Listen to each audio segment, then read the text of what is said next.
ஆதியாகமம் 35வது அதிகாரம் 1வது வசனம். Genesis chapter 35 verse 1. 1 3 வரைக்கும் வாசிப்போம். From verse 1 to 3. Genesis chapter 35 from verse 1 to 3. தேவன் யாக்கோபை நோக்கி, நீ எழுந்து பெத்தேலுக்கு போய் அங்கே குடியிருந்து நீ உன் சகோதரனாகிய ஏசாவின் முகத்திற்கு விலகி ஓடி போகிற போது உனக்கு தரிசனமான தேவனுக்கு அங்கே ஒரு பலிபீடத்தை உண்டாக்கு என்றார். அப்பொழுது யாக்கோபு தன் வீட்டாரையும் தன்னோடு கூட இருந்த மற்ற அனைவரையும் நோக்கி, உங்களிடத்தில் இருக்கிற அந்நிய தெய்வங்களை விலக்கி போட்டு உங்களை சுத்தம் பண்ணி கொண்டு உங்கள் வஸ்திரங்களை மாற்றுங்கள், நாம் எழுந்து பெத்தேலுக்கு போவோம், வாருங்கள். எனக்கு ஆபத்து நேரிட்ட நாளில் என் விண்ணப்பத்துக்கு உத்தரவு அருளி செய்து நான் நடந்த வழியிலே என்னோட கூட இருந்த தேவனுக்கு அங்கே ஒரு பலிபீடத்தை உண்டாக்குவேன் என்றான். ஜெபிப்போம். அன்பின் ஆண்டவரே, நாங்கள் உம்மை நன்றியோடு கூட துதிக்கிறோம், ஸ்தோத்தரிக்கிறோம். கர்த்தர் எங்களோடு பேசும், இந்த வசனத்தை எங்களுக்கு பிட்டுத்தாரும். எங்கள் ஆண்டவர் எங்களிடத்தில் என்ன எதிர்பார்க்கிறீரோ அதை நீர் இன்றைக்கு எங்களிடத்தில் வெளிப்படுத்தும். இந்த வசனங்கள் எங்களுக்கு பிட்டுத்தாரோம் ஐயா. உம்முடைய வசனம் எங்கள் கால்களுக்கு தீபமும் எங்கள் பாதைக்கு வெளிச்சமுமாய் இருக்கிறதே. எங்களுடைய கண்களை தெளிவிக்கட்டும் ஐயா. தேனிலும் தெளிதேனிலும் மதுரமாய் இருக்கிற அந்த வசனம் எங்களை இன்றைக்கு திருப்தி ஆக்கட்டும். ஆண்டவரை, எல்லா இடையூறுகளையும் இடைஞ்சற்கும் நசரனா இயேசு கிறிஸ்து நாமத்தினாலே கடிந்து கொள்கிறேன். எங்கள் ஒவ்வொருவரையும் கர்த்தர் இன்றைக்கு ஆயத்தப்படுத்துவீராக. எங்கள் ஒவ்வொருடைய வாழ்க்கையும் மறுரூபமாகட்டும். ஆண்டவரே, எமக்கு நன்றி ஐயா. இந்த இடம் முழுவதும் பரிசுத்த ரத்தத்தை தெளிக்கிறோம். புல் உலரும், பூ உதிரும், உம்முடைய வசனமோ என்றென்றைக்கும் நிலைத்திருக்குமே. எங்களுடைய இருதய பலகைகளே அவைகள் எழுதப்படட்டும் ஐயா. உடைய பிள்ளைகள் கொடுத்த காணிக்கையும் கர்த்தர் ஆசீர்வதியும், அவர்கள் அறிக்கையிட்டதன்படியே பெருகச் செய்யும். இந்த மாதத்திலே கர்த்தாவே, மீதியான துணிக்கைகள் அவர்கள் எடுக்க கர்த்தர் உதவி செய்யும். உமக்கு நன்றி, உமக்கு நன்றி, உமக்கு நன்றி. துதி கனமகிமையெல்லாம் ஒருவருக்கு எடுக்கிறோம். மீட்பர் இயேசுவின் நாமத்தில் எங்களை தாழ்த்தி ஜெபிக்கிறோம் நல்ல பிதாவே, ஆமென். உட்கார்வோம். கர்த்தருடைய பரிசுத்த நாமத்திற்கு மகிமை உண்டாவதாக. கர்த்தர் நல்லவர், அவர் கிருபை என்றும் உள்ளது. இன்றைக்கு தேவ செய்திக்கு நான் கொடுக்க விரும்புகிற தலைப்பு பெத்தேலின் ஆசீர்வாதங்கள், பிளெஸிங்ஸ் ஆஃப் பெத்தேல். நம்ம எல்லாருக்குமே தெரியும், ஆர்எம்எஸ் டைட்டானிக் என்கிற கப்பல் 1912 ஆண்டு ஏப்ரல் மாதம் 10ஆம் தேதி இங்கிலாந்தில் இருக்கிற அந்த சவுத் ஹாம்ப்டன் துறைமுகத்திலிருந்து அமெரிக்காவில் உள்ள நியூயார்க்கை நோக்கி தன்னுடைய பயணத்தை பிரம்மாண்டமாய் தொடங்கியது. இந்த உலகத்திலே எந்த சக்தியும் இதை மூழ்கடிக்க முடியாது என்று என்ஜினியரிங் மார்வலஸ் அப்படின்னு வாங்க பாருங்க, ரொம்ப பிரம்மாண்டமாய் பேசப்பட்டதான கப்பல் கிளம்பிச்சு 1912 ஏப்ரல் 14ஆம் தேதி நள்ளிரவிலே 15ஆம் தேதி அதிகாலையிலே தன்னுடைய வெள்ளோட்டத்திலேயே முற்றிலுமாக மூழ்கி போயிற்று. 2224 பேர் பயணம் செய்த கப்பல், ஏறக்குறைய 1500 பேர் அதில் மூழ்கி மாண்டார்கள். யோசிச்சு பாருங்க, இன்னைக்கும் சரித்திரத்திலே ரொம்ப துக்கமாய் பயங்கரமான நிகழ்வாய் பதிவு செய்யப்பட்டிருக்கிறதான ஒரு சம்பவம். இந்த கப்பல் மூழ்கின பொழுது அது குறித்து நிறைய விசாரணைகள் எல்லாம் வைத்தார்கள். பனிப்பாறையில் மோதியது, அது நிமித்தம் கப்பலில் அந்த ரிவிட்லாம் கலண்டுச்சு, அதெல்லாம் விசாரணையில் தெரிய வந்தது.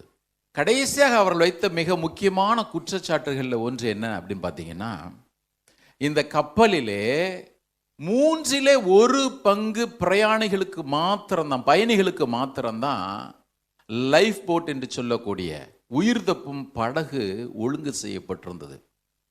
கவனிக்கணும், பிரம்மாண்டமான கப்பல்.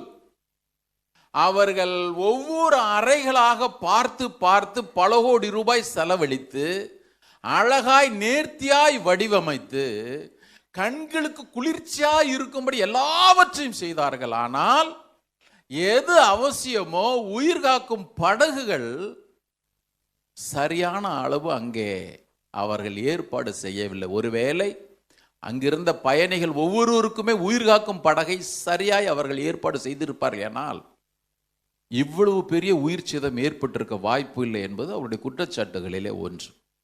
அது உண்மையும் கூட.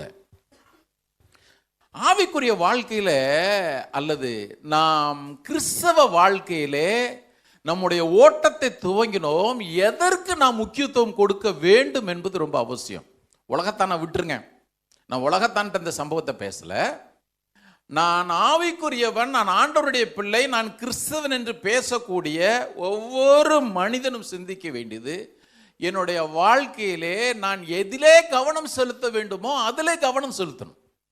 எதற்காக என்னுடைய ஆண்டவர் என்னை அழைத்திருக்கிறார், எதற்காக என்னை இந்த பாதையில கொண்டு சென்று கொண்டிருக்கிறார் என்பதிலே எப்போதும் தெளிவுள்ளவர்களாய் கவனம் உள்ளவர்களாய் வாழ வேண்டியது அவசியம். நான் ஏற்கனவே சொன்னது போல வருஷத்துல 6 மாதங்களை நம்ம கடந்துட்டோம். 6 மாதங்களை கடந்துட்டோம். இன்னும் 6 மாதங்கள் எஞ்சியுள்ள நிலையிலே நாம் சரியான ட்ராக்ல போயிட்டு இருக்கிறோமான்றதை கவனிக்க வேண்டியது அவசியம். கர்த்தருடைய பிள்ளைங்கள் கவனிங்க. என்னுடைய வாழ்க்கையிலே இவைகளில் நாம் கவனம் செலுத்தும் பொழுது இந்த உலகம் எப்படி இருக்குது அப்படின்னு பார்த்தீங்கன்னா, உலகம் நம்ம எல்லாருக்குமே தெரியும். எது பிரம்மாண்டமோ அல்லது எது முக்கியம் இல்லையோ அதில் தான் ரொம்பவும் முக்கியத்துவம் காண்பிச்சு அதில் தான் கவனத்தை செலுத்திட்டு இருக்குது. சரி, அதுதான் அப்படி போச்சுன்னா இன்றைக்கு சபைகளும் கூட எதிலே கவனம் செலுத்தணுமோ, எது முக்கியமோ அதில் கவனம் செலுத்தாம உலக பிரகாரமான நன்மைகள், இதெல்லாம் பெரிய டைவர்ஷன். கவனிக்கணும். இதெல்லாம் சபைகளிலே இன்றைக்கு நடக்கக்கூடிய காரியங்கள். ஏதோ அப்படி போகுது இப்படி போதெல்லாம் நினைக்கக்கூடாது. கடைசி நாட்கள் இப்படி தான் இருக்கும், அவர் சொல்லிட்டாரு. அதில் நீங்களும் நானும் எந்த விதத்திலும் நம்முடைய கவனத்தை திசை திருப்பாதபடிக்கு கவனிக்க வேண்டியது அவசியம். என்ன, எதற்கு நான் முக்கியத்துவம் கொடுக்கணும் அதை விட்டுட்டு இந்த உலக பிரகாரமான நன்மைகளையே தேவனை சார்ந்து வாழ்வதற்கு காண்பிச்சுக்கிட்டே இருந்தோன்னு வச்சுங்களேன். நாமும் கூட அப்படிதான். டைட்டானிக் கப்பலில் இந்த ரூம் லக்ஸுரியாக இருக்குதா, இந்த டிராவலிங்கில் இதெல்லாம் கிடைக்குமா, அதெல்லாம் பார்த்துட்டு லைஃப் போட்டு சரியாக இருக்குதான்னு பார்க்காம, ஆண்டவர் சொன்னார் பாருங்க, பெரு வெள்ளம் வந்துச்சு, அலை மோதிச்சுன்னு சொல்லக்கூடிய ஒரு சூழ்நிலையில் லைஃப் போட்டை எங்கப்பான்னு தேடுவோம். எது முக்கியமோ அதை தேடுவோம், எது அஸ்திபாரமோ அதை விட்டுருவோம், எது என்னை கரை சேர்க்கிற துடுப்போ அதை விட்டுருவோம். அது இல்லாமல் தத்தளிக்கக்கூடியதான ஒரு சூழ்நிலை வந்துடும். ஆண்டவர் நமக்கு உதவி செய்யட்டும். இந்த யாக்கோபு என்கிற மனிதனை குறித்து நம்ம எல்லாருமே அறிந்திருக்கிறோம். நான் ஏற்கனவே பெத்தேலுக்கு போ என்கிற தலைப்பில் இதே அதிகாரத்தில் நம்ம செய்தியை தியானிச்சிருக்கிறோம். எத்தனை பேருக்கு ஞாபகம் இருக்குது எனக்கு தெரியல. இன்னைக்கு நம்ம அந்த கோணத்தில் பார்க்க போகிறது இல்லை. இந்த யாக்கோபு என்கிற மனிதன் தன்னை சுற்றிய எல்லாம் இருக்கும்படி கவனமாக பார்த்து கொண்டவன். யாரு தெரியுமா? விசுவாசி. விசுவாசி, தேவனுடைய வாக்குத்தத்தங்களுக்கு சொந்தக்காரன். தேவன் ஆபிரகாமுக்கு, முற்பிதாவாகிய ஆபிரகாமுக்கு எவைகளெல்லாம் சொல்லியிருந்தாரோ அவைகள் எல்லாவற்றையும் ஏதோ ஒரு விதத்தில் தனக்கென்று சொந்தம் பாராட்டும்படி அதை திருடி கொண்டவன் சொன்னாலும் சரி அல்லது எடுத்து கொண்டவன் சொன்னாலும் சரி, இவைகள் எல்லாவற்றிற்குமே அவன் சொந்தக்காரன். எல்லாமே தன்னை சுற்றிலும் இருக்கணும். எல்லாம் எனக்கு தான், எல்லாம் எனக்கு, அவைகளெல்லாம் எனக்கு வேணும்னு சொல்லிட்டு ஒரு சுயநலத்தோடையே வாழ்ந்து கொண்டிருந்த மனிதன், அவனுடைய வாழ்க்கையில தேவன் ஒரு திட்டத்தை வைத்திருக்கிறார்ன்றத கடைசி வரைக்கும் அவங்க கவனிக்காமலே போயிட்டான். ஒரு குறிப்பிட்ட நாள் வந்துச்சு, ஆண்டவர் உங்களை என்னை அதே மாதிரி தான் பாருங்க, என்ன நோக்கத்தோடு வேறு பிரித்தாரோ, என்ன நோக்கத்தோடு அழைத்தாரோ அதை கண்டிப்பாக செயல்படுத்தாமல் உங்களை என்னையும் அவர் விடவே மாட்டார். வாசிடலாமா? ரோமர் 9வது அதிகாரம். யாக்கோபுக்கு இது புரிஞ்சுதோ புரியலையோ, தேவன் அவனுடைய வாழ்க்கையில் இப்படிப்பட்டதான ஒரு நோக்கத்தை வச்சிருந்தார். ரோமர் 9வது அதிகாரம், ரோமன்ஸ் சாப்டர் 9 verses 10 to 13. மன்னிக்கிறேன், 10வது வசனம். 10ல் நான் வாசிக்கிறேன். ரோமர் 9:10 இதுவும் அல்லாமல் நம்முடைய பிதாவாகிய ஈசாக்கு என்னும் ஒருவனாலே ரெபெக்காள் கர்ப்பவதி ஆனபோது பிள்ளைகள் இன்னும் பிறவாமலும் நல்வினை தீவினை ஒன்றும் செய்யாமலும் இருக்கையில் தேவனுடைய தெரிந்து கொள்ளுதலின்படி இருக்கிற அவருடைய தீர்மானம் கிரியைகளினாலே நிலை நிற்காமல் அழைக்கிறவராலே நிலை நிற்கும்படிக்கு மூத்தவன் இளையவனுக்கு ஊழியம் செய்வான் என்று அவளுடனே சொல்லப்பட்டது. அப்படியே யாக்கோபை சிநேகித்து ஏசாவை வெறுத்தேன் என்றும் எழுதியிருக்கிறது. இது புதிய ஏற்பாட்டில் அப்போஸ்தலனாகிய பவுல் கோட் பண்ணி காட்டுறார். என்ன, ஒவ்வொரு தேவ பிள்ளைகளுடைய வாழ்க்கையிலும் தேவனுடைய தெரிந்து கொள்ளுதல் உண்டு. உங்க வாழ்க்கையில உண்டு, என் வாழ்க்கையில உண்டு. ஆண்டவர் இதே தான் அப்போஸ்தலனாகிய பவுலுக்கு கொண்டு எழுதுறாரு. எபேசியர் 1வது அதிகாரம், இன்னைக்கு நம்ம வாசிச்சோமே, எபேசியர் 1வது அதிகாரம் 3 நான் வாசிக்கிறேன். நம்முடைய கர்த்தராகிய இயேசு கிறிஸ்துவின் பிதாவாகிய தேவனுக்கு ஸ்தோத்திரம். Ephesians chapter 1 from verse 3. நம்முடைய கர்த்தராகிய இயேசு கிறிஸ்துவின் பிதாவாகிய தேவனுக்கு ஸ்தோத்திரம். அவர் கிறிஸ்துவுக்குள் உன்னதங்களிலே ஆவிக்குரிய சகல ஆசீர்வாதத்தினாலும் நம்மை ஆசீர்வதித்திருக்கிறார். எல்லாரும் கரங்கள் ஒருத்தர் அலையில சொல்லுவோமா? எதற்கு ஆசீர்வதித்தார்? எதற்கு ஆசீர்வதித்தார்? அப்படி ஜாலியாக சுத்திட்டு அலையிறதுக்கா? செலவு சொல்லுவாங்க, கர்த்தர் எனக்கு எல்லா நன்மைகளும் தந்திருக்கிறாருப்பா. எதுக்கு தந்தாராம்? உங்களுக்கு எனக்கு தேவன் தந்துள்ள நன்மை, அதற்கு பின்னணியில் அவர் வைத்திருக்கிற நோக்கம், அவருடைய எதிர்பார்ப்பு என்னன்னு பாருங்க.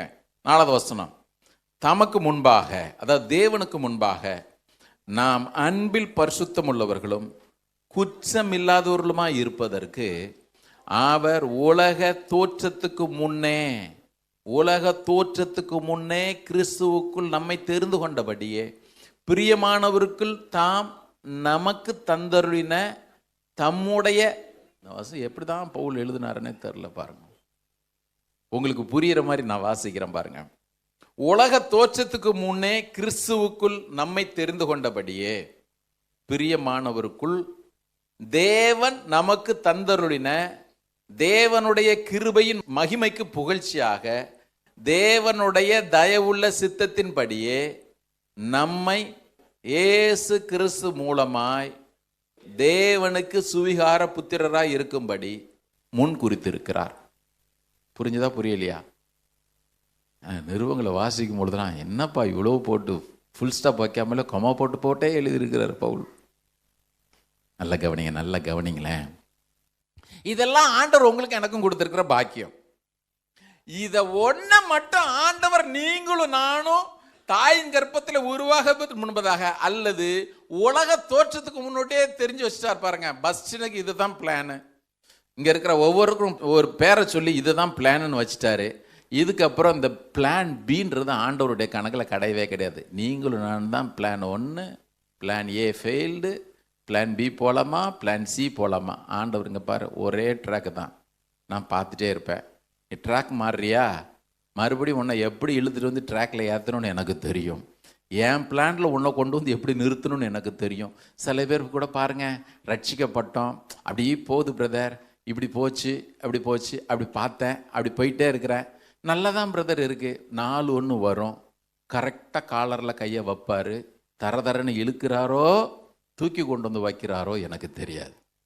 ஆனால் ஒன்று, அவர் எதை சொன்னாரோ அதை நிறைவேற்றுவார். எதை திட்டம் பண்ணினாரோ கண்டிப்பாக நம்முடைய வாழ்க்கையில் செய்து முடிப்பார். ஆமென். இதெல்லாம் நான் அறிமுகமாக உங்களுக்கு சொல்லிடுறேன். பிரதர், ஆண்டவர் என் வாழ்க்கையில் என்ன பிரதர் திட்டம் வச்சிருக்கிறார்? ஒரு திட்டம் உண்டு. ஒரு திட்டம் இல்லாமல் தேவன் உங்களை என்னைய ரட்சிக்கல. ஒரு திட்டம் இல்லாமல் அவர் உங்களை என்னை தம்முடைய பிள்ளையாக மாற்றல. ஒரு திட்டம் இல்லாமல் ஆண்டவர் உங்களை என்னையும் சபைக்குள்ள கொண்டு வரவே இல்லை. வாசிரலாமா? அப்போஸ்தலனாகிய பவுல் சொல்றார், பிலிப்பியர் 1வது அதிகாரம் 5வது வசனம், உங்களிலே நற்கிரியையை தொடங்கினவர் அதை இயேசு கிறிஸ்துவின் நாள் பரியந்தம் முடிய நடத்தி வருவார் என்று நம்பி நான் உங்களை நினைக்கிற பொழுதெல்லாம் என் தேவனை ஸ்தோத்தரிக்கிறேன். ஒரு அலையில சொல்லுங்களாம் பார்ப்போம். இதை வாசிக்கும் பொழுது எனக்கு அவ்வளோ சந்தோஷம். என்ன சந்தோஷம்னா, இதனில் தொடங்கினவர் அவர். இது ஒரு டிரான்ஸ்லேஷன் சொல்லுது, and I am sure that God who began the good work within you will keep right on helping you grow in his grace until his task within you is finally finished on the day when Jesus Christ returns. ஆண்டவர் உங்களை என்னையும் தொடங்கினார் பாருங்க. நீங்களும் நான் அதை முடிக்கும்படி, அந்த டாஸ்க்கை முடிக்கும்படி அவர் உங்களுக்கு எனக்கும் உதவி வேற செய்கிறாராம். ஆண்டவருக்கு மற்றவங்களுக்கு இருக்கிற வித்தியாசம் அதுதான். போய் செய்யின்னு சொல்லிட்டு அனுப்பிடுறவங்கலாம் அவங்க. ஆண்டவர் ஒருத்தர் தான். செய்யின்னு சொன்னால் மாத்திரம் பரவாயில்ல, பக்கத்தில் என்ன தேவையான கிருபையில் கொடுக்குறாரு, சத்தத்தை கொடுக்குறாரு, எல்லாத்தையும் செஞ்சுட்டு இருக்கிறார். யோசிச்சு பாருங்க, என்னைக்கு ஆபிரகாமை அழைச்சாரோ அன்னையிலிருந்து மாறி மாறி மாறி மாறி ஆண்டவரால் இல்லை, இவங்களாலேயே குடும்பங்களுக்குள்ள குழப்பம்.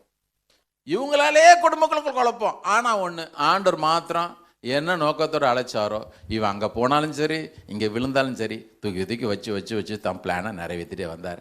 ஆபிரகாம் குடும்பத்தில் என்ன குழப்பம் இல்லையா? என்ன நடுவில் வந்து சேர்ந்த ஆகாரு, மாத்திரமல்ல எகிப்துக்கு போனால் அங்கே வந்து சேர்ந்த ஆகாரு, மறுபடியும் அங்கே போனால் இங்கே போனால் எல்லா இடத்துலையும் பிரச்சனை. சரி, அவன் தான் முடிஞ்சுது. ஈசாக்கு வந்து பார்த்தீங்கன்னா ஓரளவுக்கு ஸ்மூத்தாக போனானா, சுற்றிலவங்கெல்லாம் வந்து எல்லாத்தையும் பிடுங்கினா. சரி, அவனை விட்டுட்டு அவனுக்கு பிறந்துச்சு பாருங்க 2, ஏசாவும் யாக்கோபும். அங்கேயும் பார்த்தீங்கன்னா ஒரே குடுமி பிடி சண்டை, எல்லா போராட்டமும் இருந்துச்சு.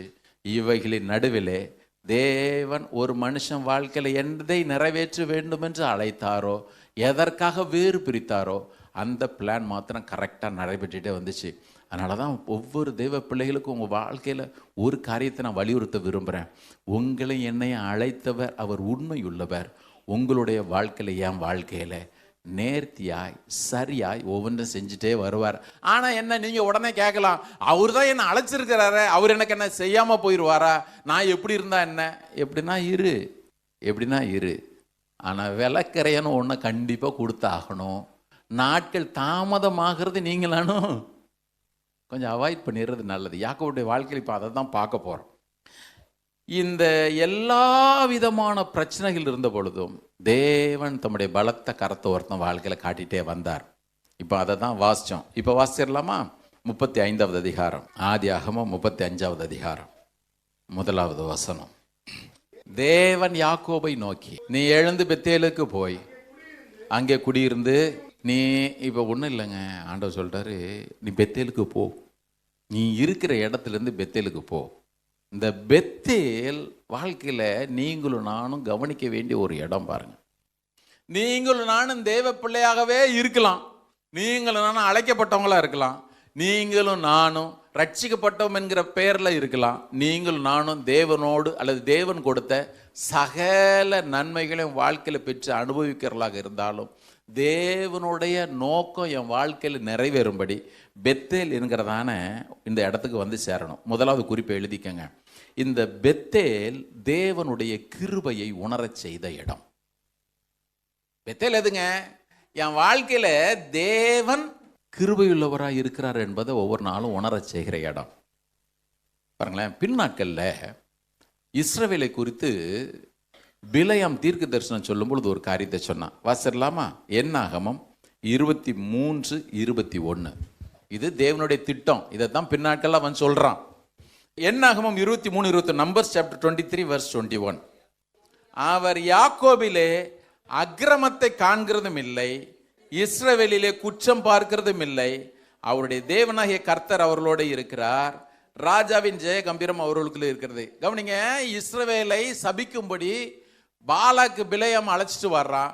இப்ப பிலேயாம் இஸ்ரவேல் ஜனங்களை பார்த்த உடனே சொல்றான், தேவன் யாக்கோபில் அக்கிரமத்தை காண்கிறது இல்லை, இஸ்ரவேலிலே குற்றம் பார்க்கிறது இல்லை. இப்போ ஒரு கேள்வி, யாக்கோபில் அக்கிரமமே கிடையாதா, இஸ்ரவேலில குற்றமே கிடையாதா? ஆறு மாறா எல்லாம் இருக்குதான் செஞ்சுது. யாக்கோபினுடைய வாழ்க்கையில் இல்லையா என்ன? லிஸ்ட் போட்டா பக்கம் பக்கமா எழுதலாம். ஆனால் தேவன் கிருபையுள்ளவராக இருக்கிறபடினாலே, அதனால தான் பவுல் ரோமருக்கு எழுதும்போது எழுதுறார் 4:7, எவர்களுடைய அக்கிரமங்கள் மன்னிக்கப்பட்டதோ, எவருடைய பாவங்கள் மூடப்பட்டதோ அவர்கள் பாக்கியவான்கள், எவனுடைய பாவத்தை கர்த்தர் எண்ணாது இருக்கிறாரோ அவன் பாக்கியவன் என்று தாவீது சொல்லி இருக்கிறான். இந்த யாக்கோபு என்பவன் தேவனை அறிந்திருந்தும், தேவன் அவனோடு பேசி இருந்தும், தேவன் அவனுடைய வாழ்க்கையில் தம்முடைய திட்டம் என்ன என்பதை தெல்ல தெளிவாக சொல்லியிருந்த பொழுதும் தனக்கு பிரியமானபடி தான் பிளான்லேயே தான் ட்ராக்லேயே ஓடிக்கிட்டே இருந்தான். வாழ்க்கையில் கொஞ்சம் கவனிங்க. சில பேர் சொல்லுவாங்க, பிரதர் நான் நல்லா ஆசீர்வதிக்கப்படுறேன் பிரதர், அதற்காக நீங்களும் நானும் தேவனுடைய திட்டத்தில் இருக்கும் நீங்க நினைச்சீங்கன்னா தயவுசெய்து என்னத்தை மாத்திக்கிங்க. வாழ்க்கையில் எல்லாம் சுமூகமா இருக்குது பிரதர். யோசிச்சு பாருங்க, லாபானுடைய வீட்டில் போறான், ரொம்ப ரேரான கண்டிஷன், புலியுள் ஆடலாம் எனக்கு, கரெக்டா? இப்போ அதுக்குள்ளே போனீங்கன்னா ரொம்ப குழம்பும். குறிப்பாக சொல்லிடுறேன், எது சாத்தியம் இல்லையோ அதெல்லாம் எனக்குன்னு சொன்னான். கர்த்தருக்கு ஸ்தோத்திரம், அதுக்கு தகுந்த மாதிரி எல்லாம் பக்காவா பிளான் போட்டான். ஏஐ வச்சு போட்டானோ எதை வச்சு போட்டானோ தெரியல, பர்ஃபெக்ட் பிளான். அப்படி யாக்கோபனுடைய மந்த பெருகிக்கிட்டே இருக்குது. ஆனால் தேவனுடைய திட்டத்தில் இல்லை. நான் சொல்கிறேன், உங்களுக்கு புரியுதா புரியலையா? சில பேர் சொல்லுவாங்க, பிரதர் எனக்கு எல்லாம் ஸ்மூத்தாக போகுது பிரதர். இன்னைக்கு கிறிஸ்தவ உலகத்தில் என்ன தெரியுமா பிரச்சனை? உனக்கு எல்லாம் சமாதானமாக இருந்துச்சுன்னா நீ தேவனுடைய திட்டத்தில் இருக்கிற, உனக்கு பிரச்சனையாக வந்துட்டு இருந்துச்சுன்னா நீ தேவனுடைய திட்டத்தில் இல்லை. அதுவும் தவறு. என்ன தானே? நினிவேக்கு போனார் ஆண்டவர் யோனா கிட்ட, இவன் தர்ஷீஸுக்கு போன உடனே அவனுக்கு கப்பல் கடிச்சது, ஏறி போயிட்டான். நீங்களும் நானும் இருந்தால் சொல்லியிருப்பான், ஆண்டவரே, ஒருவேளை நினைக்கிறேன் யோனா ஜோ பண்ணிட்டே வந்திருப்பான். எப்படி தெரியுமா ஜோ பண்ணிட்டு வந்திருப்பான், ஆண்டவரே உமக்கு சித்தமானா நான் நினிவேக்கு போகிறது உமக்கு சித்தம்னா எனக்கு டிக்கெட்டு கிடைக்கக்கூடாது. தர்ஷீசுக்கு போகிறதுக்கு எனக்கு டிக்கெட்டு கிடைச்சிதுன்னா சித்தம்னு ஏறிடுறேன். இப்போ லைஃப்ல எல்லாம் ஸ்மூத்தா போகுது ஆண்டவரே. கவனிங்க, ஏங்க எல்லாம் ஸ்மூத்தா இருக்குதுங்க. யாக்கோபு பாருங்க, தன் பிளான் எல்லாம் வேதம் சொல்றது. அவனே சொல்றான், நான் கோலும் கையமா போனேன், 2 பரிவாரத்திற்குள்ள ஆசீர்வாதம் வைப்போம், குடும்பமும் குட்டியுமா பெருகியாச்சு. நினைச்சிருப்பான், நான் கர்த்தருக்கு பிரியமா எல்லாத்தையும் செய்யறபடினால தான் என் வாழ்க்கை நான் ஆசீர்வதிக்கப்பட்டிருக்கிறேன். ஆண்டவர் சொல்லுவார், இல்லப்பா உன் மேல கொஞ்சம் கிருபையா இருக்கிறேன், உன்னை டீல் பண்ண வேண்டிய நேரம் ஒன்று உண்டு, உன்னை கொண்டு போய் எங்க வச்சு செப்பன்னிடணுமோ அதுக்கு ஒரு நேரம் இருக்கு, அதுக்கு ஒரு இடம் இருக்குது. சில பேர் அதுக்கு தெரியாமலே அப்படி போயிட்டே இருக்கிறது. கவனிங்க, இந்த 34வது அதிகாரத்தை வாசிச்சிங்கன்னா, நீங்க வீட்டில் போய் வாசிங்க, ரொம்ப பயங்கரமா இருக்கும்.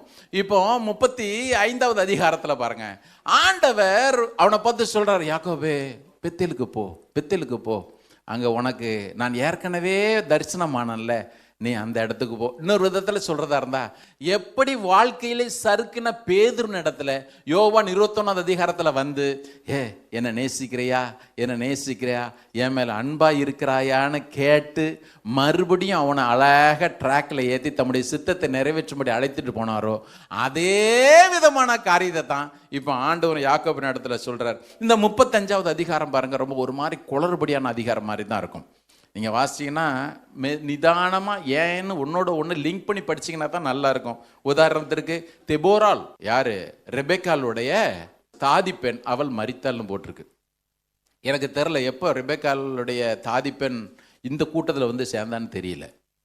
இதை வாசிக்கும்போது இதெல்லாம் கொஞ்சம் யோசிச்சுட்டு இருந்தேன், தெரியல எப்போ வந்து சேர்ந்தாங்க. ஏன்னா யாக்கோபு ஒருத்தன் தான் தனியாக லாபானுடைய வீட்டுக்கு போகிறான், அங்கே போய் தான் சேர்த்துட்டு வர்றான்.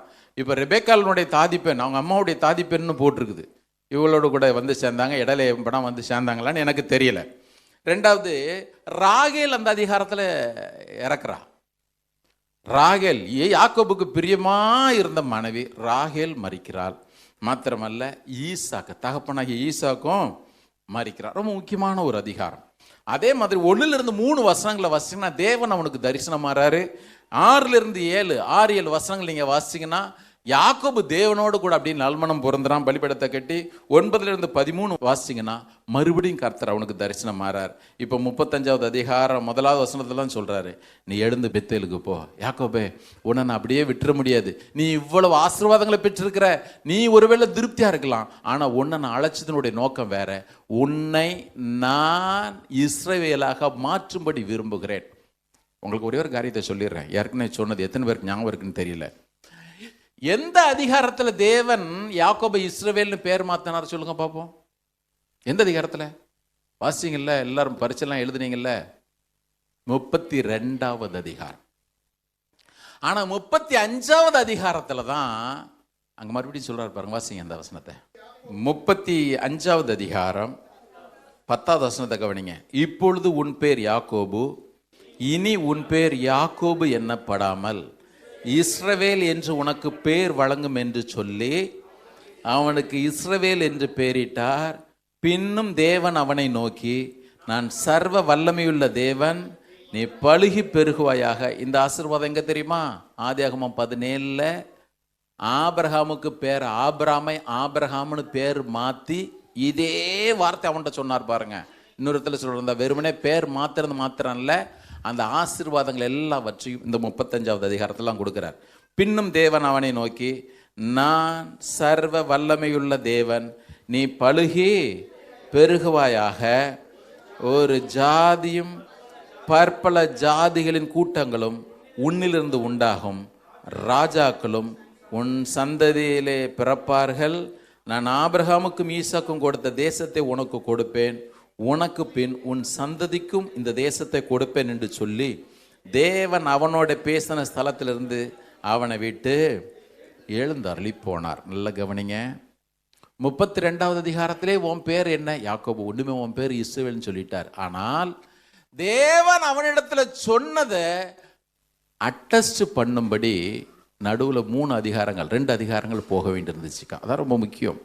ஏங்க ஆண்டவர் எனக்கு வாக்குத்தத்தத்தை கொடுத்துச்சார் பிரதர், ஆண்டவர் என்னோட வாழ்க்கை இதெல்லாம் சொல்லிட்டாரு, உண்மை, உங்களுக்கு எனக்கும் சொன்னது உண்மை, இவைகள் நிறைவேறும்படி உங்களை என்னை உருவாக்குற வேலை இருக்குது பாருங்க, அதற்கு நான் விட்டு கொடுக்காத வரையிலும் அந்த ப்ராசஸ் அப்படி தொடர்ந்து போயிட்டே தான் இருக்கும். நான் வசனத்தை உங்களுக்கு சொல்லிடுறேன்.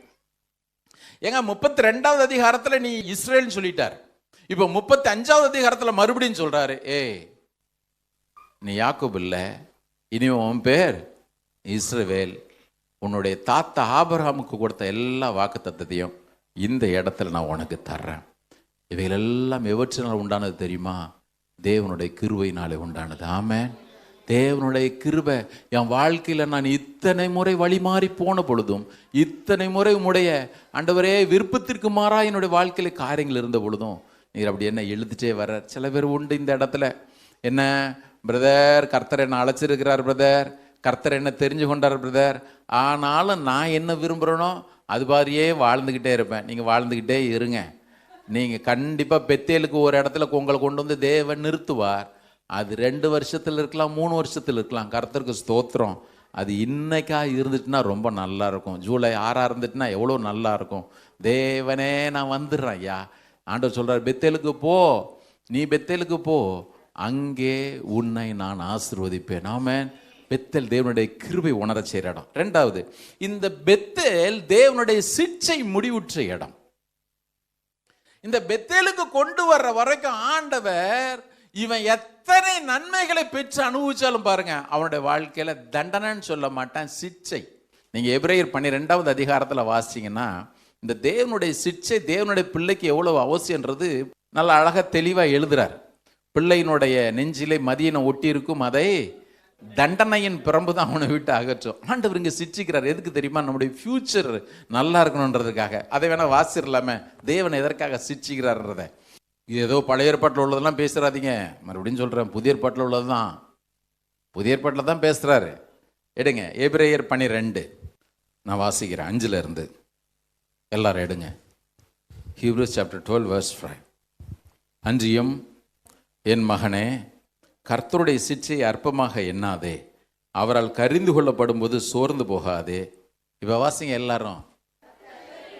கர்த்தர் எவனிடத்தில் அன்பு கூறுகிறாரோ அப்படியே தாளாட்டி முதுகில் தட்டி விட்டு முதுகில் 2 போட்டு, அதான் கரெக்டாக இருக்கும்.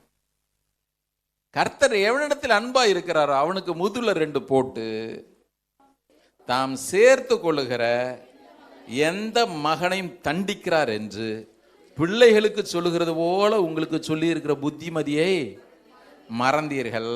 நீங்கள் சிட்சையை சகிக்கிறவர்களாய் இருந்தால் தேவன் உங்களை தண்டிக்கிறார்னு நினைச்சுக்காதீங்க. தேவன் உங்களை புத்திரராக எண்ணி நடத்துகிறார். தகப்பன் சிட்சியாத புத்திரன் உண்டோ? அடுத்தது, எல்லாருக்கும் கிடைக்கிற சிட்சை. எல்லாருக்கும்னா யாரு? விசுவாச பிள்ளைகளுக்கு தான் பேசுற, ஊர்ல உலகத்துலாம் பேசல. எல்லாருக்கும் கிடைக்கும் சிட்சை உங்களுக்கு கிடையாது இருந்தால் நீங்கள் புத்திராய் இல்லாமல், இங்கிலீஷ் பைபிள்ல பாஸ்டர்ட்ஸ்னே போட்டுருக்குது. வேதம் சொல்கிறது, தேவன் உங்களை என்னையும் சிட்சிக்கலன்னா, தேவன் உங்களை என்னையும் முதல்ல 2 போடலன்னா அசிக்கலாமா? நீங்கள் புத்திரராய் இராமல் வேசி பிள்ளைகளாய் இருப்பீர்களே. அன்றியும் நம்முடைய சரீரத்தின் தகப்பன்மார்கள் நம்மை சிட்சிக்கும் போது அவர்களுக்கு நாம் அஞ்சி நடந்திருக்க, நாம் பிழைக்கத்தக்கதாக ஆவிகளின் பிதாவுக்கு வெகு அதிகமாய் அடங்கி நடக்க வேண்டும் அல்லவா? அவர்கள் தங்களுக்கு நலமின்றி தோன்றினபடி கொஞ்ச காலம் சிட்சித்தார்கள். தேவன் எதற்கு சிட்சிக்கிறார் பாருங்க. எல்லாரும் சேர்ந்து வாசிங்க. இவரோ தேவனோ அல்லது பிதாவோ நம்முடைய ஆண்டவரோ, நம்முடைய ஆண்டவரோ அவருடைய பரிசுத்தத்துக்கு நாம் பங்குள்ளவர்களாகும் பொருட்டு நம்முடைய பிரயோஜனத்திற்காகவே நம்மை சிட்சிக்கிறார். அவர் சிட்சிக்கிற எந்த சிட்சையும் தற்காலத்திலே சந்தோஷமாய் காணாமல் துக்கமாக தான் இருக்கும். ஆமாம், ஆண்டவர் என்ன மாத்திரம் பார் இப்படி பண்ணுறாருன்னு தற்காலத்தில் அப்படி தான் இருக்கும். ஆகிலும் பிற்காலத்திலே அதில் பழகினவர்களுக்கு அது நீதியாகிய சமாதான பலனை தரும். ஒரு அலையிலே சொல்லுவோமா? இவனுக்கு ஏன் இந்த மாதிரி சிக்ஷை கொடுக்க வேண்டியிருந்தது? நல்ல கவனிங்க. என்ன சிக்ஷைன்னு பேசுறீங்கல்ல, 34வது அதிகாரத்தில் நீங்க வாசிங்கன்னா உங்களுக்கு புரியும். 34வது அதிகாரத்துல யாக்கோபினுடைய மகள் தீனால் சீகேம் ஊர்ல போய் அவங்க இருக்கும் பொழுது ஊரை சுத்தி பார்க்கறதுக்கு அந்த அம்மா போயிட்டாங்க. நான் நினைக்கிறேன் அப்படி சீவி சிங்காரிச்சு ஜீன்ஸு பேண்ட்டை போட்டு கிழிச்சு விட்டுட்டு, வாலிப பிள்ளைங்களாம் கவனிக்கணும், பைக்கில் போகும்பொழுது உட்காந்து, இதெல்லாம் சர்ச்சில் பேசுகிற ஒன்றும் தப்பு இல்லைன்னு நினைக்கிறேன், ஆனால் பேசி தீர வேண்டியிருக்குது. பைக்கில் போகும்பொழுது உட்காந்துட்டு போகிறேன்னா ஒழுங்காக டிஷர்ட்டாவது இப்போ ஒழுங்காக இருக்காதான்னு பார்க்கணும். அது பாரு, ஒருத்தன் போகிறான், அதுக்கு அவனை என்னமோ ஆம்புலன்ஸ் சேசர் மாதிரி எவெல்லாம் அதுக்கு பின்னால் 10 பேர். ஏன் கவனிங்க. வேதம் சொல்லுகிறது, இந்த தீனால் தேசத்தை அப்படியே சுற்றி பார்க்கறதுக்கு போனாலாம். தேசத்தை சுற்றி பார்க்க போனா. எனக்கு நேத்தெல்லாம் ஒரு கேள்வி, என்ன தெரியுமா? பாருங்களேன், இந்த தீனால் தகப்பனுக்கு ஒழுங்காய் அஞ்சு நடந்திருப்பாரே, ஆனால் ஒழுங்கா வாழ்ந்துதான்னு வச்சிங்களேன், அல்லது இவர்கள் குடும்பம் தேவனுக்குள்ளாக இருந்திருக்குமே, ஆனால் தேவன் கண்டிப்பாக அந்த தேசத்தினுடைய பிரபு அவளை தீட்டுப்படுத்த கண்டிப்பாக அனுமதிச்சிருக்க மாட்டார். எப்படி பிரதர் சொல்றீங்க? உதாரணத்திற்கு சாரால பார்வோனும் தூக்கிட்டு போனான், அபிமெலேக்கும் தூக்கிட்டு போனான். 2 இடத்துலையுமே தேவன் அவளுக்காக யுத்தம் பண்ணலையா? பண்ணார்ல. யார் சந்ததி? அதே ஆபிரகாமினுடைய சந்ததி. ஈசாக்கு விஷயத்துல ரெபெக்காளுக்காக அபிமெலேக்கின் இடத்துல கர்த்தர் யுத்தம் பண்ணலையா? பண்ணார். தீனால் விஷயத்துல தேவன் கையை நீட்டின மாதிரியே தெரியல, விட்டார். கவனிக்கணும். யார் மேல உள்ள தப்பு? தேவன் அவனை என்ன சொன்னாரு பாருங்களேன். 32வது அதிகாரத்தில் உங்களுக்கு எல்லாம் புரியுற மாதிரியே சொல்றேன். 32வது அதிகாரத்தில் தேவனை தரிசிச்சிட்டான் இப்ப யாக்கோபு. இப்ப ஏசா சொல்றான், வா தம்பி நம்ம கூடயே போயிடலாம். அவன் சொல்றான், நீ முன்னால போன அப்படின்னா பின்னால வர்றேன். அப்படி எடுங்க இப்போ 32வது அதிகாரத்தை. இவன் தேவனை சந்திச்சு அவனுக்கு பேர் மாத்தின பிறகு கூட பாருங்க, சில பேர் என்னதான் ஞானஸ்நானம் பெற்று என்னதான் ஆவிக்குரிய அபிஷேகம் பெற்று அந்நிய பாஷை பேசினாலும் இந்த இந்த இந்த இந்த உள்ள ஒரு குணம் இருக்கும் பாருங்க, அது மாறவே மாறாது. அப்படி தொட்ட சிலருக்கெல்லாம் சொர்க்குன்னு வரும், சீரும் பாம்புன்ற மாதிரி. அது உள்ள இருந்துகிட்டே இருக்கும் பாருங்க. 32வது அதிகாரம் வாங்க பார்ப்போம். 32வது அதிகாரத்தில் ஆண்டவர் அவனை ஒரு நோக்கத்தோடு தான் அனுப்புனார். இந்த பார்ப்பா, அந்த தேசத்தை உனக்கு தருவேன், நீ படுத்திருக்கிற தேசத்தை உனக்கு தருவேன்னு 28வது அதிகாரத்தில் சொன்னவர் அவனுக்கு அந்த தேசத்தை கொடுக்கணும், பெத்தேலுக்கு போகணும்னு சொல்கிறதான் அவருடைய திரும்ப கட்டளை. இப்போ வாசிங்க 33வது அதிகாரம் 12வது வசனம். ஏசா சொல்கிறான், பின்பு ஏசா, நாம் புறப்பட்டு போவோம், வா, நான் உனக்கு முன் நடப்பேன் என்றான். இப்போ இதுக்கு பதில பாருங்க, எல்லாம் வேகமாக வந்தால் செத்துரும் ஆடுங்கள்லாம். 14வது வசனம். என் ஆண்டவனாகிய நீர் உமது அடியனுக்கு முன்னே போம், நான் செய்யருக்கு என் ஆண்டவனிடத்திலே ஒன்னா பெரிய போய் பாரு, செய்யருக்கு நீ போறோம், நான் பின்னாலவே வர்றேன் அப்படின்னு சொல்லிட்டு சொன்னவன். 16வது வசனம். அன்றைய தினம் ஏசா திரும்பி தான் வந்த வழியே செய்யர், ஏன்னா செய்யர் மலை தேசத்தார ஏசா புத்திரருக்கு கர்த்தர் கொடுத்துட்டார். 17 பாருங்க. யாக்கோபு சுக்கோத்திற்கு பிரயாணம் பண்ணி தனக்கு ஒரு வீடு கட்டி தன் மிருக ஜீவனங்களுக்கு கொட்டாரங்களை போட்டான். அதனாலே அந்த ஸ்தலத்துக்கு இந்த கூடாரம், எதிரே கூடாரம் போட்டான்னு போட்டுருக்கு பாருங்க. 18வது வசனம். சீகேமுடைய பட்டணத்திற்கு அருகே சென்று ஆசிங்க அதற்கு எதிரே கூடாரம் போட்டான். இது எப்படி தெரியுமா இருக்கு? லோத்து எப்படி சோதோமுக்கு நேராக கூடாரம் போட்டான்னு இருக்கு பாருங்க, ஆதியாகமம் 12வது அதிகாரத்தில். அதே மாதிரி தான். அப்படி போகிற போக்கில் அப்படி பார்த்துட்டு ரொம்ப கம்ஃபர்டபுளாக இருக்குது. இங்கே இருந்துடலாம் பிரதர், இங்கே இருந்துடலாம். ஏன் தேவன் உன்னுடைய வாழ்க்கையில் இவ்வளோ பெரிய சிக்ஷை அனுமதிச்சார் தெரியுமா? நான் உன்னை போக சொன்ன இடம் பெத்தேல். உன் வாழ்க்கையில் என்னுடைய நோக்கத்தை நிறைவேற்றும்படி நான் வைத்திருக்கிற இடம் ஒன்று உண்டு. நான் உனக்கு எங்க தரிசனமானேனோ, நீ படுத்திருக்கிற இந்த பூமியை நான் உனக்கு தருவேன்னு 28வது அதிகாரத்தில் சொன்னார்ல, அதே இடத்துல நீ போய் சுதந்திரிச்சிருக்கணும். நீ சுதந்திரிக்காம இந்த இடம் கம்ஃபர்டபுளா இருக்குது. அன்னைக்கு லோத்து கூட பாருங்க, தேசம் செழிப்பா இருக்குது, அப்படியே சோதமுக்குள்ள போகணும்னு ஆசை, ஆனால் அப்படியே முன்னால் அப்படி போட்டுட்டு அப்படி நேரம் பார்த்துக்கிட்டு மாத்திரம் இருக்கலாம். கடைசியில் உள்ள போயிட்டான், அது வேற. இந்த யாக்கோபு கூட பாருங்க, சீகேமுக்கு நேராக கூடாரம் போட்டான். நினைக்கிறேன் எல்லா ஃப்ரெண்ட்ஸுங்களோட போயிருப்பான்னு நினைக்கிறேன். தீனால் அப்படி தானே, பெரிய குடும்பம்லாம் இல்லை, அப்படியே உள்ள தானே, ஒரு சின்ன ஃபேமிலி தான்.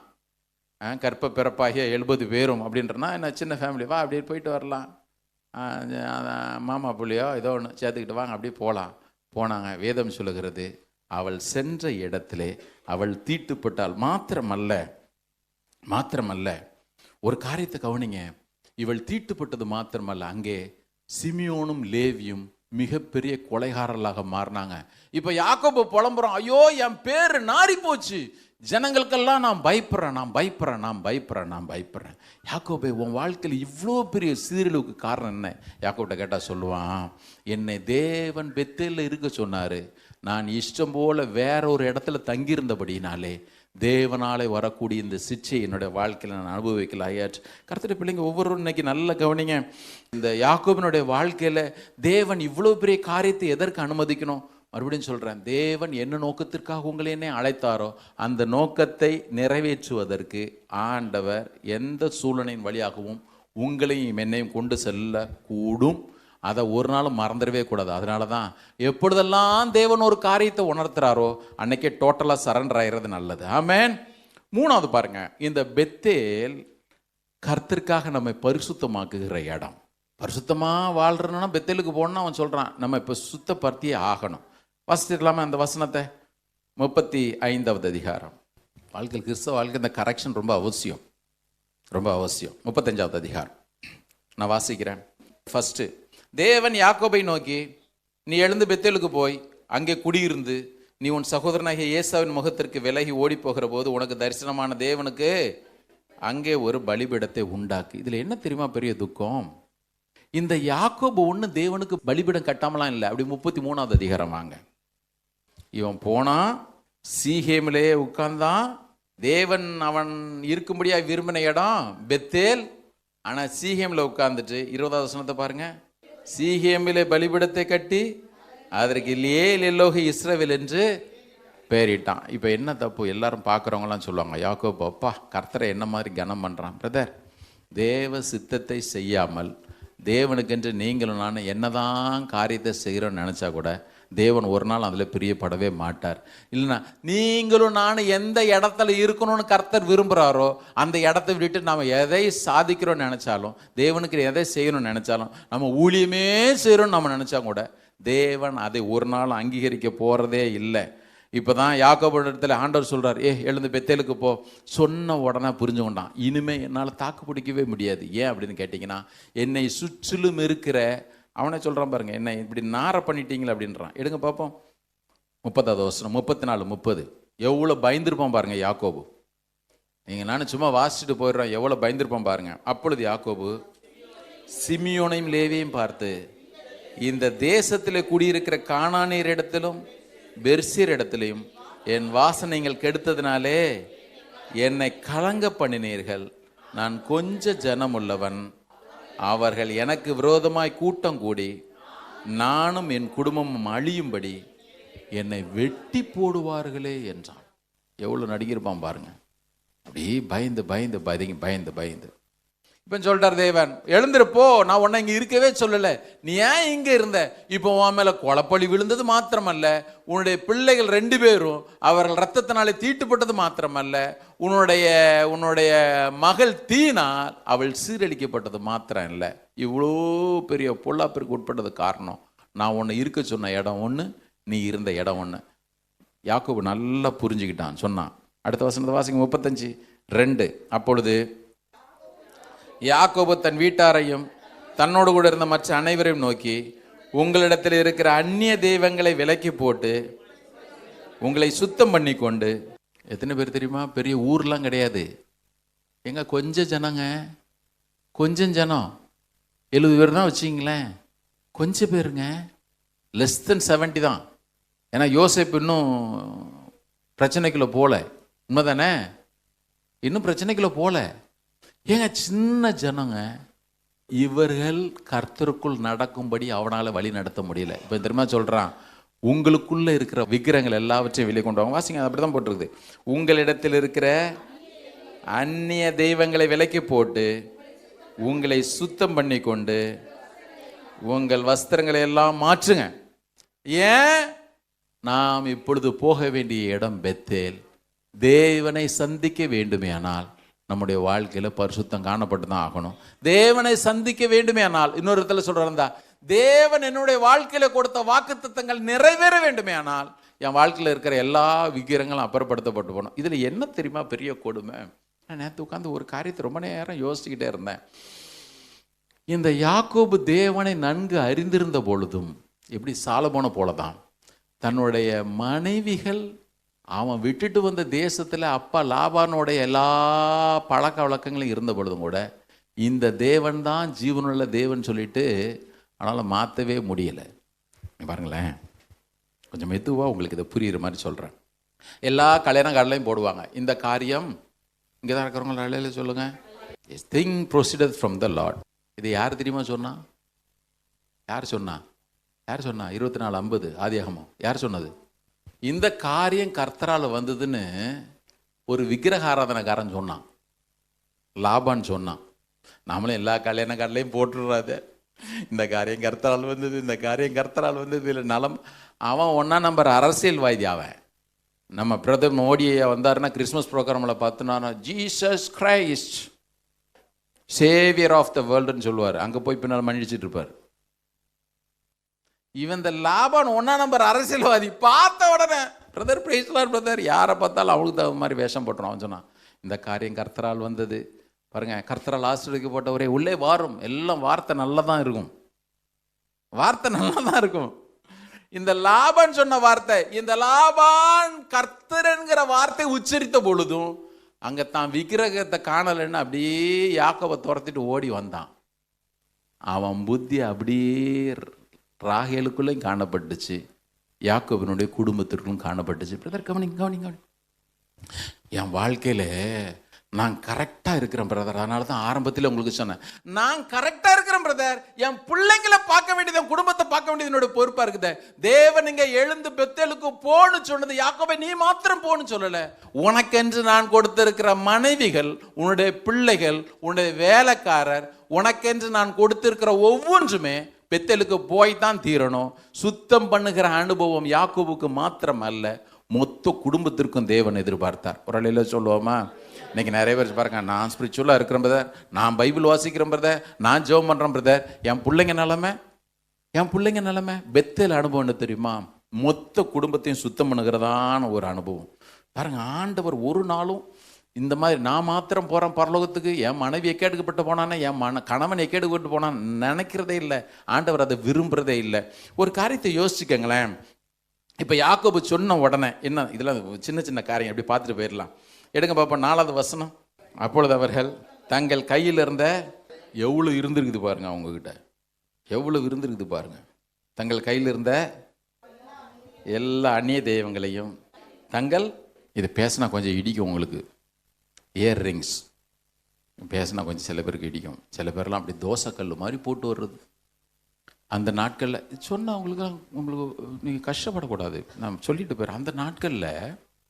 அந்த நாட்களில் விக்கிரகங்கள் அவர்கள் தங்கள் காதுகளிலே சுமந்துட்டு இருந்தாங்க. அது ரொம்ப முக்கியம். நீங்கள் ஒரு இடத்துல மட்டும் காதலின்னு போடலை. ஆரோன் கூட பாருங்கள், பொற்கன்றுக்குட்டி செய்யப்பட்ட விஷயத்தில் காதணிகள்லாம் கொண்டு வாங்கன்றான். ஓசியாவில் கூட அந்த வசனம் நல்லா இருக்கும். நீங்கள் வீட்டில் போய் வாசிங்க, தான் இங்கிலீஷில் தான் இருக்கும். 2:13 இயர் ரிங்ஸ்ன்னு போட்டிருக்கு. நியாயாதிபதிகள் 8வது அதிகாரத்தில் கிதியோன் பாருங்க, எல்லாரும் காதணிகள் கடுக்கன்கள்லாம் கொண்டு வாங்க அப்படின்றாங்க. இவங்க காதலியே போட்டுட்டு அலைஞ்சாங்க. இப்போ நம்ம பிள்ளைங்க கூட பாருங்க, சில பேர் ஏன் போடுறனே தெரியறது இல்லை. சரி, பொம்பளை பிள்ளைங்க தான் மாட்டிருக்குன்னா இந்த பசங்க கூட போட்டு அலையிறாங்க பாருங்க, கம்மல். பசங்க கூட எல்லாம் காதலை. அது ஏன் போடுறான், எதுக்கு போடுறான் தெரியறதே இல்லை. வாலிப பிள்ளைங்க கவனிங்க, சில பேர் ஏன் முன்னால் பார்த்தோன்னா கழட்டிடுறது, உள்ளே வரும்பொழுதே. அங்கே வெளியே போகும்பொழுது அப்படி எடுத்து மாட்டிக்கிறது. அது ஏன் கம்மல் போடுறான், கடுக்கம் போடுறான்னு உங்களுக்கு அப்புறம் நான் பேசுகிறேன், யூத் மீட்டிங்கில் பேசுகிறேன். எல்லாம் காதணிகளை கொண்டு வாருங்கள்.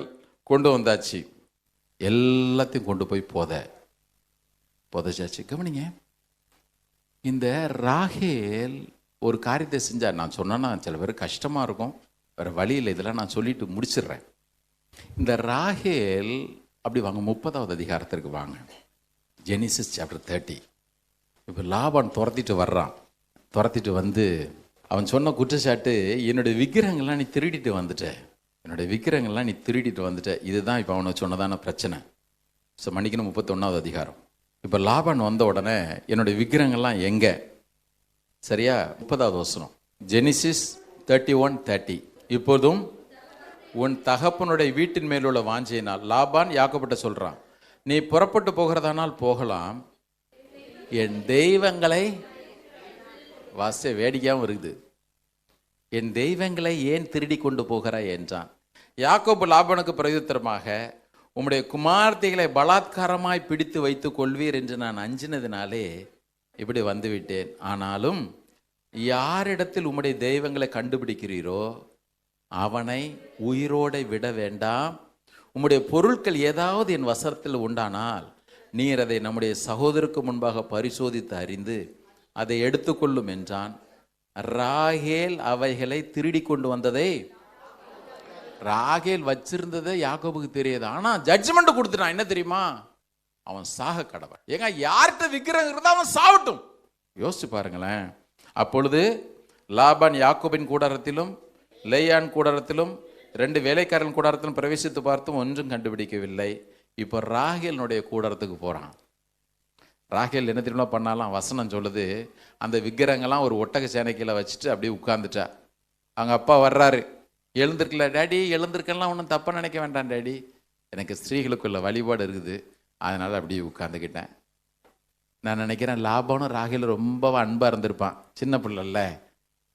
ஆனால் பாருங்களேன், நீங்களும் நானும் எங்கே எந்த ரூபத்தில் நம்முடைய வாழ்க்கையில் விக்கிரகம் இருப்பது என்பதை நான் மறைத்து வைத்தாலும், யார் கண்ணுக்கு படாமல் இருக்கட்டும், தேவன் ஒருவர் அதை பார்த்துக்கிட்டே இருக்கிறார். இது மறந்துடவே கூடாது. என்ன தெரியுமாச்சு? நீர் இந்த விக்கிரகங்களை யாரிடத்துல கண்டுபிடிக்கிறோ அவன் சாக கடவன் சொன்னான். அதே அதிகாரத்தில் 35வது அதிகாரத்தில் பெத்தேலுக்கு போகிற வழியில ராகேல் மரித்து அடக்கம் பண்ணப்பட்டாள். இதை வாசிக்கிறதுக்கு அவ்வளோ கஷ்டமா இருக்கு. ஏங்க, கொஞ்சம் வயசுங்க, கொஞ்சம் வயசு. நான் நினைக்கிறேன், கவனிங்க சகோதரிகள், கவனிங்க. இவ அடிக்கடி புருஷனை பார்த்து சொன்னா, நீர் எனக்கு புள்ள தரலாம் சாவறேன், புள்ள தரலாம் சாவறேன் அப்படின்னு. இந்த சாகரன்ற ஒரு வார்த்தை மாத்திரம் ரொம்ப யங் ஏஜ்ல வந்துச்சு. தேவன் எல்லாவற்றையும் சுத்திகரிச்சாரு. பாருங்க, யாக்கோபு ரெடியா இருந்தான். என்ன, நான் எதை வேணாலும் தூக்கி போடுறதுக்கு ரெடியா இருக்கிறேன் ஆண்டவரே, அப்படி தப்பிட்டு போயிட்டான். இந்த ராகேல் எந்த சூழ்நிலையிலும் என்னுடைய விக்கிரகங்களை எப்படியாகிலும் மறைச்சு உள்ள வச்சிருப்பேன்னு சொன்னவளுக்கு பெத்தலுக்கு போகிற பாக்கியத்தை ஆண்டவர் கொடுக்கவே இல்லை. இன்னைக்கு பரிசுத்த ஆவியானவர் நமக்கு உதவி செய்யட்டும். கொஞ்சம் அப்படியே ஆராய்ந்து பார்ப்போம். என் இருதயத்தில் எங்கெங்கெல்லாம் இந்த விக்கிரகங்கள்லாம் மறைஞ்சிருக்கு. எந்த ரூபத்தில் வேண்டுமானாலும் இருக்கலாம். ஒருவேளை ராகேலை போல நீங்கள் தகப்பன் வீட்டிலிருந்து வந்த பழக்க வழக்கம் பிரதர், எனக்கு அது விக்கிரகமாகவே இருக்குது, வேற யாருக்கும் தெரியாது, எங்கள் அப்பாவுக்கு கூட தெரியாது, என்னோடு இருக்கிற எனக்கு அன்பா என்னை நேசிக்கிற யாக்கோபு கூட தெரியாது, ஆனால் எனக்குள்ளாக ஒன்று இருக்குது. கர்த்தர் இன்னைக்கு எல்லாருடைய வாழ்க்கையிலும் இடைப்படட்டும். 7வது மாதம் வந்துட்டோம். எல்லாத்தையும் ஓரம் கட்டுவதற்கு, எல்லாவற்றையும் சுத்தம் பண்ணுவதற்கு கர்த்தர் உதவி செய்வார்கள் சொன்னால், அந்நிய தெய்வங்கள் எல்லாவற்றையும் விலக்கி போடுங்க. ஒரு பரிசுத்தவான் சொன்னார், கவனிக்கணும். ஒரு பரிசுத்தவான் சொன்னார், மனம் திரும்புதல் என்பது, இந்த மனம் திரும்புதல் என்கிற மருந்து 6 பொருட்களை உள்ளடக்கியது. ரிப்பண்டன்ஸ் அப்படின்றதுக்கு உள்ள 6 பொருள் இருக்குது. இதில் 1 குறைஞ்சா கூட அது உண்மையான ரிப்பண்டன்ஸ் கிடையாது, மனம் திரும்புதல் கிடையாது. 1, எனக்குள்ளாக பாவம் என்கிற ஒன்று இருக்குது அப்படின்றத முதல்ல தெரிஞ்சுக்கணும். எழுதி வச்சுங்க, என்னைக்குமே மனசுல இது உங்களுக்கு பதிய வேண்டியது அவசியம். எதுங்க மனம் திரும்புதல்? எனக்குள்ளாக தேவன் விரும்பாத ஒன்று இருக்கிறது, இதை முதலாவது கண்டுகொள்வது. 2வது, எனக்குள்ளாக இந்த பாவம் இருக்கிறது என்பதற்காக துக்கப்படுவது, சாரோ ஃபார் சின். 3வது, எனக்குள்ளாக இந்த பாவம் இருக்கிறது ஆண்டவரே, இதை நான் அறிக்கையிடுகிறேன், கன்ஃபெஷன் ஆஃப் சின். 3வது, ஐயோ இந்த பாவத்தை ஏன் தான் செஞ்சோமோ, ஷேம் ஃபார் சின். 3வது, இந்த பாவத்தை நான் வெறுக்கிறேன், ஹேட்ரட் ஃபார் சின். அதன் பிறகு இவைகள் எல்லாவற்றையும் விட்டு நான் தேவனிடத்தில் திரும்புகிறேன். இதுக்கு பேர் டேர்னிங் ஃப்ரம் சின். இதுதான் உண்மையான மனம் திரும்புதல். நல்லா கவனிங்க. நான் மனம் திரும்புகிறேன். சில பேர் பாருங்க, செஞ்சுட்டு 100 முறை சாரி சொல்றது ஆண்டவர்கிட்ட. பலிபீடத்தில் என்னை பாருனே 2வது வாரம் அல்லது திருவிருந்துக்கு முன்னாடி உட்காந்து ஓன்னு ஒப்பாரி வைக்கிறது. அவர் ரொம்ப அழகாக விளக்கம் கொடுக்கிறாரு. The sight of sin, sorrow for sin, confession of sin, shame for sin. ஆண்டவர் சொல்றார், உங்களுடைய அக்கிரமங்களை எல்லாம் நான் மன்னித்து அருளும் பொழுது உங்களுடைய பாவங்களை நினைத்து நீங்கள் வெட்கப்படுவீர்கள். Shame for sin, hatred for sin, and turning from sin. இந்த 6ல் 1 குறைஞ்சா கூட நீங்களும் நானும் மனம் திரும்பினோம் அல்லது தேவனிடத்தில் திரும்பணும் என்று சொல்கிறதில் அர்த்தமே இருக்காது. பரிசுத்த ஆவியானவர் இன்றைக்கு நம்முடைய மனக்கண்கள் எல்லாவற்றையும் திறப்பாராக. அல்லேலூயா. கடைசியாக ஒரே ஒரு குறிப்பு, இந்த பெத்தேல் தேவன் கொடுத்த வாக்குத்தத்தங்கள் எல்லாம் நிறைவேற இடம். பிரதர், மாசமான 1ஆம் தேதி நல்ல ஒரு வாக்குத்தத்த செய்தி, கர்த்தர் இன்னைக்கு சூப்பராக வசனத்தை கொண்டு பேசினார், நல்லது.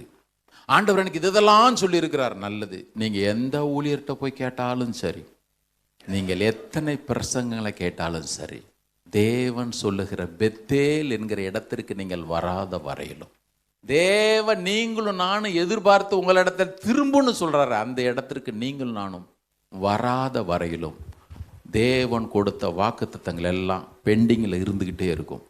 அதனால தான் உங்களுக்கு சொன்ன 32வது அதிகாரத்திலே நீ இஸ்ரவேல்னு பேரை கொடுத்துட்டாரு. 35வது அதிகாரத்தில் தான் தேவன் அவனை உடைத்து உருவாக்கி கரெக்டாக அவனை மறுபடியும் நீ இஸ்ரவேல் என்று சொல்லி, யோசிச்சு பாருங்க. அங்கே தான் 35வது அதிகாரத்தில் தான் கோத்திர பிதாக்கள் 12வது பிள்ளை பென்யமின் அந்த இடத்துல பிறக்கிறான். எங்கே தெரியுமா? பெத்தேல்ல. தேவன் ஆபிரகாமுக்கு சொன்னார்ல 17வது அதிகாரத்தில், நான் சர்வ வல்லமை உள்ள தேவன், அந்த வார்த்தை எங்கே தெரியுமா நிறைவேற்றினாரு? பெத்தேல்ல. இந்த பெத்தேல் தேவனுடைய வாக்குத்தத்தங்கள் எல்லாம் நம்முடைய வாழ்க்கையில் நிறைவேறக்கூடியதான ஒரு இடம். யோசிச்சு பாருங்க. இவனுக்கு நல்லா தெரிஞ்சிச்சு. 28வது அதிகாரம் 18வது வசனத்தில் அவன் என்னையை வார்த்தான்னு போட்டிருக்கு, அப்படி தானே? அதையும் வாசிச்சு பிடிச்சிடலாம். பெத்தேல் ஒரு மனுஷன் வாழ்க்கையில் எவ்வளோ பெரிய டிரான்ஸ்ஃபர்மேஷனை கொண்டு வரது பாருங்க. 28வது அதிகாரத்தில் வாசிங்க. அதிகாலையில் யாக்கோபு எழுந்து தன்னுடைய தலையின் கீழ் வைத்திருந்த கல்லை எடுத்து அதை தூணாக நிறுத்தி அதன் மேல் எண்ணெய் வார்த்து அந்த ஸ்தலத்திற்கு, யாக்கோபு டிராவலிங் போகும்பொழுது எல்லாத்தையும் எடுத்துகிட்டு போயிருப்பான்னு நினைக்கிறேன், எண்ணெய் ஊற்றுனா. இருக்கிறது ரொம்ப எக்ஸ்பென்சிவாக ஒன்று, எண்ணெய் ரொம்ப விலைவர் பெற்று அந்த நாட்டில் அப்படி ஊற்றுனான். இப்போ என்ன திரும்ப பண்ணான் யாக்கோபு? ரொம்ப முக்கியம். அதே பெத்தேலுக்கு தேவன் திரும்ப கொண்டு வந்தார். இங்கே என்ன தெரியுமா ஊத்துறான்? எடுங்க பார்ப்போம். 35:14. அப்பொழுது யாக்கோபு தன்னோட அவர் பேசின ஸ்தலத்திலே ஒரு கல் தூணை நிறுத்தி அதன் மேல் பான பலியை ஊற்றி எண்ணெயையும் வார்த்தான். எண்ணெய் மாத்திரம் வார்க்கல, பான பலியையும் வார்த்தான். அப்போஸ்தலனாகிய பவுல் சொல்றாருல 2 தீமோத்தேயு 4:6, இப்பொழுதே நான் பான பலியாக வார்க்கப்பட்டு போகிறேன். இன்னொரு இடத்துல சொல்றதா, இந்த பெத்தேல் என் தேவன் யார் என்பதை ருசிக்க, நான் யார் என்பதை சரியாக கண்டுகொள்கிறதான ஒரு இடம். இடத்துல சொல்ல வாக்குத்தத்தை நிறைவேற இடம். நான் பானபலியாக வார்க்கப்பட்டு போகிறேன். இது ரொம்ப முக்கியம். என்ன ஏன் வார்த்தான்? வேதம் சொல்லுகிறது, லூக்கா 7வது அதிகாரத்தில் குஷ்ரோகி இருந்த சீமோன் வீட்டில் இயேசு இருந்தார். ஒரு ஸ்திரீ கொண்டு வந்து தைலத்தை கொண்டு வந்து பாதத்தில் ஊற்றினான். இயேசு அவளை பார்த்து என்ன சொன்னார்? இவள் மிகவும் அன்பு கூர்ந்தாலே நான் விசுவாசிக்கிறேன். இப்போ யாக்கோபுக்கு மற்ற எல்லாவற்றையும் விட தன்னை அழைத்த தேவன் மேலே இருந்த அன்பு அப்படியே பெருசாச்சு. ஆமென். அன்பு பெருசாச்சு. சொல்லிட்டான், இதுக்கப்புறம் ஆண்டவரே என்னுடைய வாழ்க்கையிலே முழுமையாக உண்மை அர்ப்பணிக்கும்படி, உமக்கென்று அர்ப்பணிக்கும்படி என்னை நான் விட்டு கொடுக்குறேன். பிரதர், இந்த வருஷத்தின் ஆரம்பத்தில் ஆண்டவர் உங்களுக்கு எனக்கும் வாக்குத்தத்தத்தை கொடுத்தாரு. இந்த மாதத்தில் வாக்குத்தத்தம் கொடுத்தார். உங்களுக்கு கொடுத்த வாக்குத்தத்தங்கள் உண்டு, பிள்ளைகளுக்கு கொடுத்த வாக்குத்தத்தங்கள் உண்டு. ஒன்றை கூட நீங்கள் நான் இழந்துடவே கூடாது. குடும்ப தலைவனாக தலைவியாக. பிரதர், நிறைய செய்தி சூப்பராக இருந்துச்சு, அதுக்கெல்லாம் நான் வரவே இல்லைங்க. உங்கள் வாழ்க்கையில் என் வாழ்க்கையிலும் தேவனால் உருவாக்கப்படுகிற ஒரு அனுபவத்தை ஆண்டவர் இன்னைக்கு விரும்பிட்டு இருக்கிறாரு. இதற்கென்று இன்னைக்கே நம்ம விட்டு கொடுத்துருவோம். தேவன் நமக்கென்று வைத்திருக்கிற எல்லா நன்மைகளையும் நம்ம சுதந்திரிக்கிறதுக்கு ஆண்டவர் உதவி செய்வார். ஆமென். நல்ல கவனிங்க.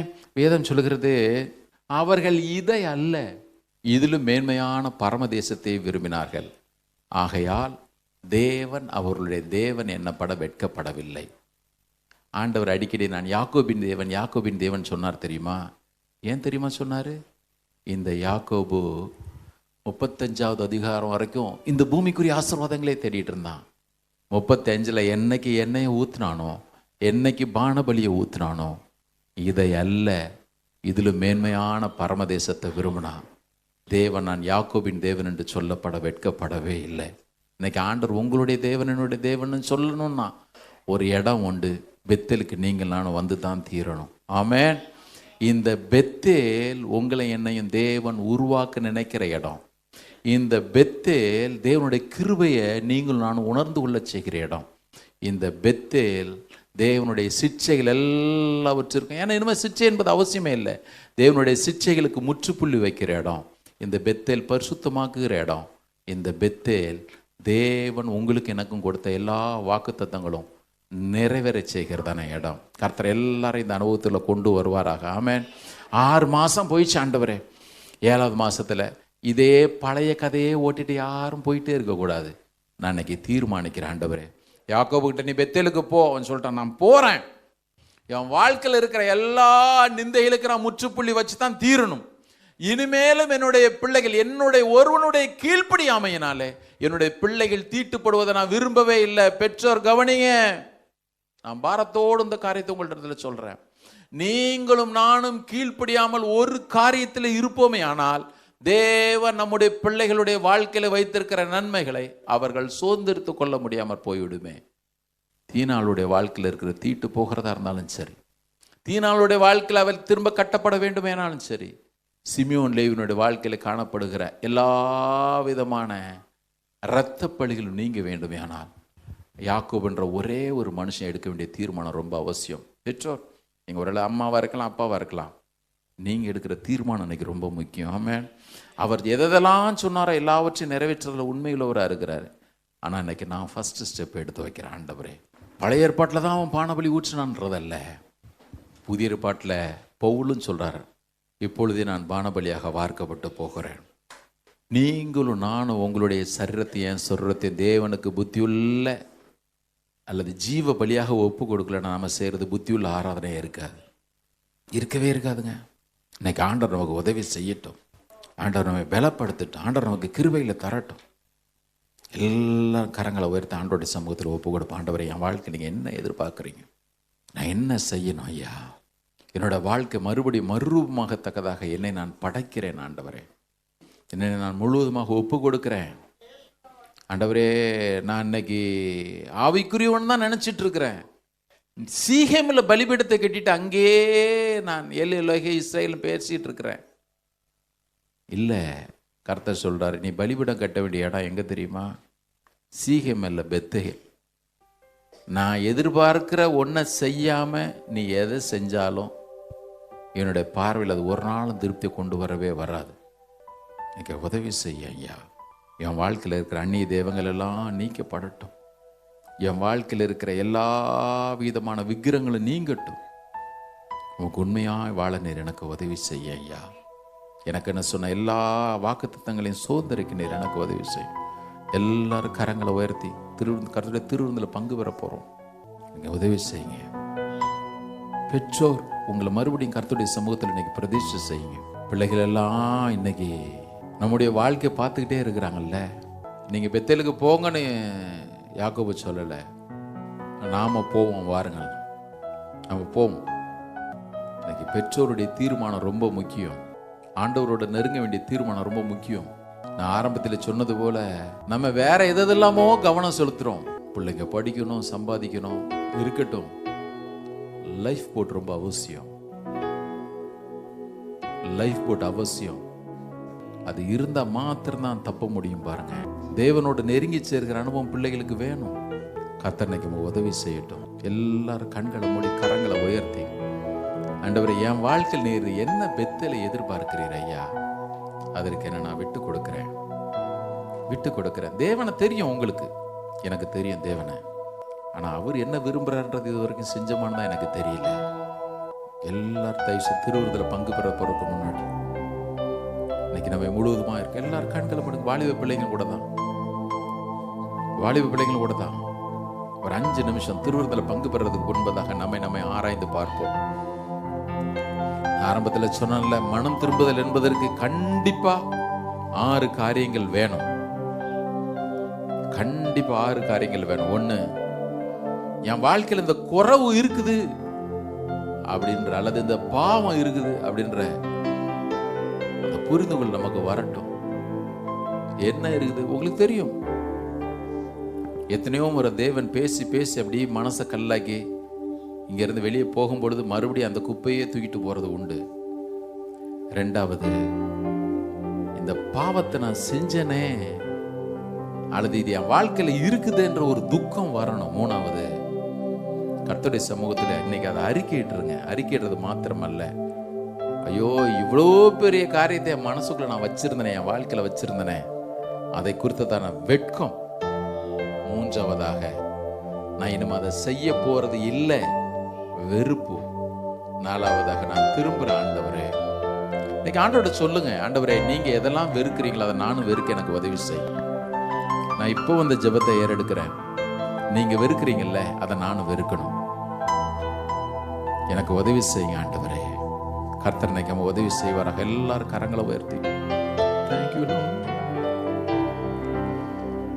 கல்வாரியின் அன்பினையே கண்டு விரைந்தோடி வந்தேன். கல்வாரியின் அன்பினையே கண்டு விரைந்தோடி வந்தேன். கழுவும் திரு ரத்தத்தாலே கரை நீங்க இருதயத்தை. கழுவும் திரு ரத்தத்தாலே கரை நீங்க இருதயத்தை. பலிபீடத்தில் என்னை பரனே படைக்கின்றேனே இந்த வேளை. அடியேனை திரு சித்தம் போல ஆண்டு நடத்திடுமே. அடியேனை திரு சித்தம் போல ஆண்டு நடத்திடுமே. சுயம் என்னில் சாம்பலாய் மாற, சுயம் என்னில் சாம்பலாய் மாற, சுத்தாவியே அனல் மூட்டும். ஜெயம் பெற்று மாமிசம் சாக தேவா அருள் செய்வோவே. ஜெயம் பெற்று மாமிசம் சாக தேவா அருள் செய்வோவே. கல்வாரியின் அன்பினையே கண்டு விரைந்தோடி வந்தேன். கல்வாரியின் அன்பினையே கண்டு விரைந்தோடி வந்தேன். கழுவும் திரு ரத்தத்தாலே கரை நீங்க இருதயத்தை. கழுவும் திரு ரத்தத்தாலே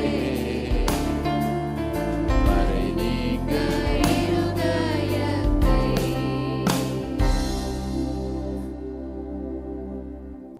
கர்த்தர் தாமே அவருடைய திருச்சரத்தை நமக்காக புசிக்க கொடுத்து அவருடைய பரிசுத்த ரத்தத்தை நமக்காக பானம் பண்ண கொடுத்தபடினால எல்லாரும் கர்த்தரை ஸ்தோத்திரம் பண்ணுவோம்.